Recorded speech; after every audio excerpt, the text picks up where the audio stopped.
Give it some inputs, be it in the case of Google, you would enter in a query, a search phrase, and then certain math will make decisions on what information should be presented to you. Algorithms are used throughout the whole entire process in everyday life, everything from search engines to how cars drive. The variables you decide, and when you have a human factor deciding what the variables are, it's going to affect the outcome. I want you to imagine walking into a room, control room with a bunch of people, 100 people hunched over at desks with little dials, and that control room will shape the thoughts and feelings of 1 billion people. This might sound like science fiction, but this actually exists right now, today. Our ethical presuppositions are built into the software, but our unethical presuppositions are built into the software as well. So whatever it is that motivates Google are going to be built right into the automated processes that sift our data. I used to be in one of those control rooms. I was a design ethicist at Google, where I studied how do you ethically steer people's thoughts. Because what we don't talk about is a handful of people working at a handful of technology companies, through their choices, will steer what 1 billion people are thinking today. What Google is essentially is a gigantic compression algorithm. And what a compression algorithm does is look at a very complex environment and simplifies it. And that's what you want when you put a term into a search engine. You want all the possibilities sifted so that you find the one that you can take action on, essentially. And so Google simplifies the world and presents the simplification to you, which is also what your perceptual systems do. And so basically we're building a giant perceptual machine that's an intermediary between us and the complex world. The problem with that is that whatever the assumptions are that Google operates under are going to be the filters that determine how the world is simplified and presented. So when you want to find something, a term, a person, do you Google it? It's really fast, no doubt about that. But are you getting the best answers to your questions? The algorithm that they use to show us search results, it was written for the precise purpose of doing two things which make it inherently biased. And those two things are, number one, filtering. That is to say, the algorithm has to look at all the different web pages it has in its index, and it's got billions of them, and it's got to make a selection. Let's say I type in, what's the best dog food? It has to look up all the dog foods it has in its database and all the websites associated with those dog foods. That's the filtering. But then it's got to put them into an order, and that's the ordering. So the filtering is biased because why did it pick those websites instead of the other 14 billion? And then the ordering is biased because why did it put Purina first and some other company second? It would be useless for us unless it was biased. That's precisely what we want. We want it to be biased. So the problem comes in, obviously, when we're not talking about dog foods, but when we're talking about things like elections. I am running for President of the United States. Because if we're asking questions about issues like immigration or about candidates, well, again, that algorithm is going to do those two things. It's going to do the filtering, so it's going to do some selecting from among billions of web pages, and then it's going to put them into an order.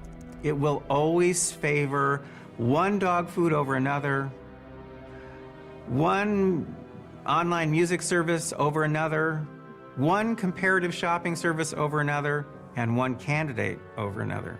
The Google search algorithm is made up of several hundred signals that we try to put together to serve the best results for each user. Just last year, we launched over 500 changes to our algorithm. So by some count, we change our algorithm almost every day, almost twice over. Now, it's possible that they're using unbiased algorithms, but they're not using unbiased algorithms to do things like search for unacceptable content on Twitter and on YouTube and on Facebook.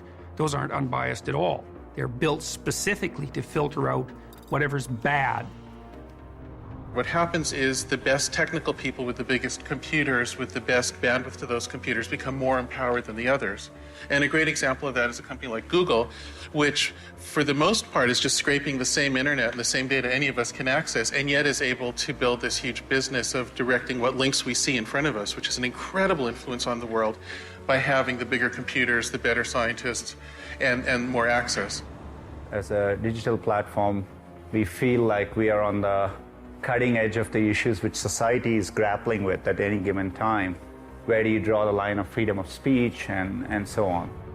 The question precisely is, what's good and bad according to whose judgment? And that's especially relevant given that these systems serve a filtering purpose. They're denying or allowing us access to information before we see and think. So we don't even know what's going on behind the scenes. The people who are designing these systems are building a gigantic unconscious mind that will filter the world for us. And it's increasingly going to be tuned to our desires in a manner that will benefit the purposes of the people who are building the machines. What these algorithms basically do is they create bubbles for ourselves, because the algorithm learns this is what Peter Schweizer is interested in, and what does it give me when I go online? It gives me more of myself. I mean, it's narrowing your vision. It's funneling my vision. It's leading me to a view of the world. And it may not be Facebook's view of the world, but it's the view of the world that will make Facebook the most money. They're attempting to addict us, and they're addicting us on the basis of data. The problem with that is that you only see what you already know. And that's not a good thing, because you also need to see what you don't know, because otherwise you can't learn. Facebook this morning is defending itself against accusations of political bias. An article posted Monday on the tech news site Gizmodo said Facebook workers suppressed conservative-leaning news stories in its trending section.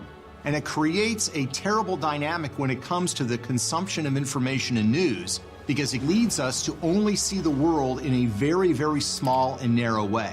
It makes us easier to control and easier to be manipulated.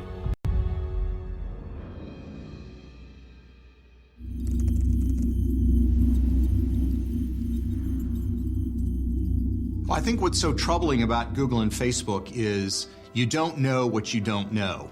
And while the internet provides a lot of openness in the sense that you have access to all this information, the fact of the matter is you have basically two gatekeepers, Facebook and Google, which control what we have access to. News organizations have to be prepared that their homepages are less important. People are using Facebook as a homepage. They're using Twitter as their own homepage. Those news streams are their portals into the world of information. Google and Facebook started out as internet companies, and it has changed. They've morphed into media companies. They've morphed into a telecommunications provider. And at least in the US, media companies are regulated. Newspapers are regulated. Telecommunications providers are regulated. Internet companies, social media companies like Google and Facebook are not. So the roles have changed. Studies show now that individuals expect the news to find them. When we started, the number one thing that we threw out with our company was that millennials aren't interested in news. We were like, they are. That doesn't make any sense. Everyone wants to be informed. It's just that they're busy, and you need to create a different form of news to fit into their lives.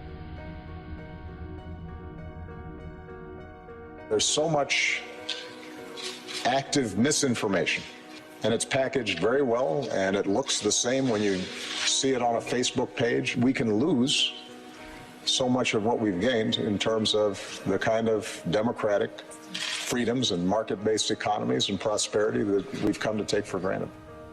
Both Google and Facebook announced they are updating their company policies to ban fake news sites from using their advertising networks.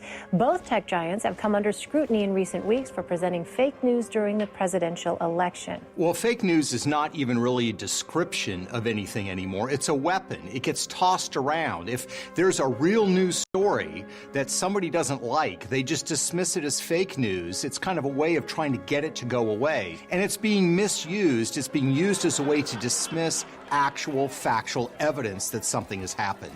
Right now, in the news, you'll see a lot of concern with so-called fake news stories.